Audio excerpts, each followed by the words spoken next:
Hi everyone, Ken here, and before we dive in, take a moment to like this video, share it with your friends, drop a comment on what fascinates you the most, and hit that subscribe button so you never miss an episode of Warfront Survival. Today, we're going back in time to explore how people endured some of the coldest nights in history, long before the convenience of central heating, furnaces or electric radiators. This isn't just about fireplaces and stoves. It's a story of ingenuity, adaptation and human resilience that spans thousands of years.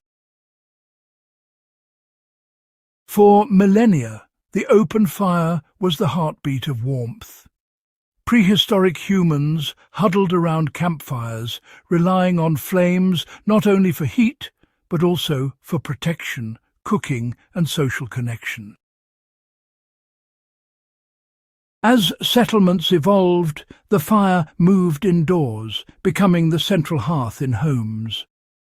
Smoke filled the rooms, but it was a necessary nuisance.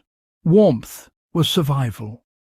The earliest indoor heating systems were incredibly simple, yet they represented the first step toward controlling the cold. In the ancient world, a remarkable leap occurred.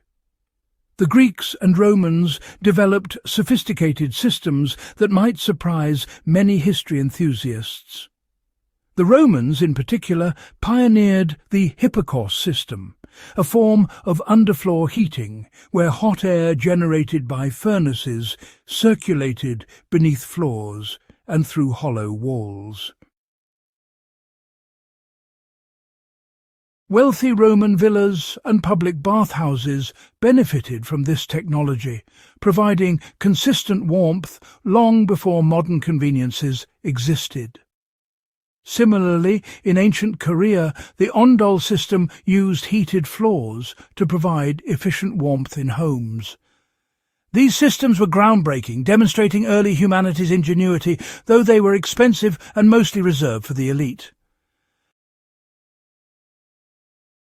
After the fall of Rome, much of Europe reverted to simpler heating methods. For nearly 1,000 years, the fireplace remained the centerpiece of warmth. Medieval homes and halls relied on large open hearths, and it wasn't until the 12th to 14th centuries that chimneys became common. This advancement dramatically improved indoor comfort by venting smoke outside, yet heating remained inefficient.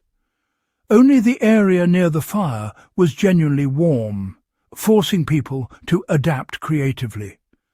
Layered wool clothing, heavy blankets and clustering near the hearth were everyday strategies, while tools like brass warming pans filled with hot coals allowed colonists to preheat beds for the night. Even with these efforts, cold corners of rooms remained icy, proving that warmth was a constant challenge. The 17th and 18th centuries brought new solutions. Stoves began to replace traditional fireplaces, and Benjamin Franklin's 1741 invention of the Franklin stove was a game-changer in the American colonies. Franklin's cast-iron stove increased efficiency, produced more heat with less wood, and reduced indoor smoke. Across the Atlantic, Sir Benjamin Thompson's Rumford fireplaces in Europe introduced tall, shallow designs that reflected heat more effectively and carried smoke away cleanly. These innovations demonstrated a clear trend. Humans were determined to harness fire with increasing sophistication.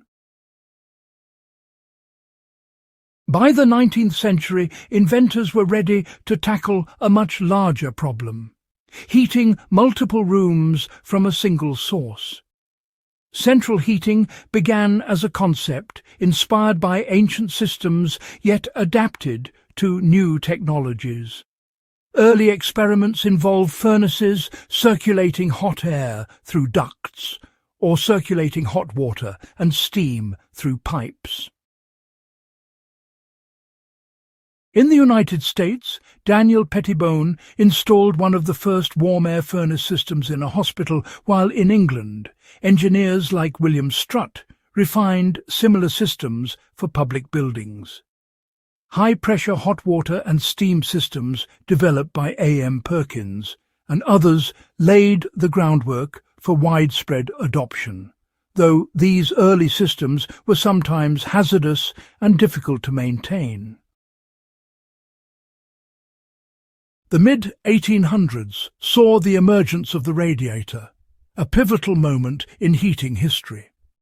Stephen Gould in the United States and Franz Sangalli in Russia developed cast iron and sectional radiators that distributed heat safely and efficiently.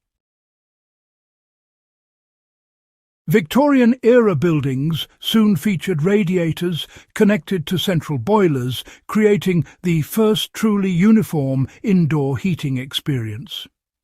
Even with these advances, coal stoves and wood-fired heaters remained widespread, particularly in rural homes, until fuel transitions to gas and oil in the 20th century. Technological refinements in the 20th century really changed the game.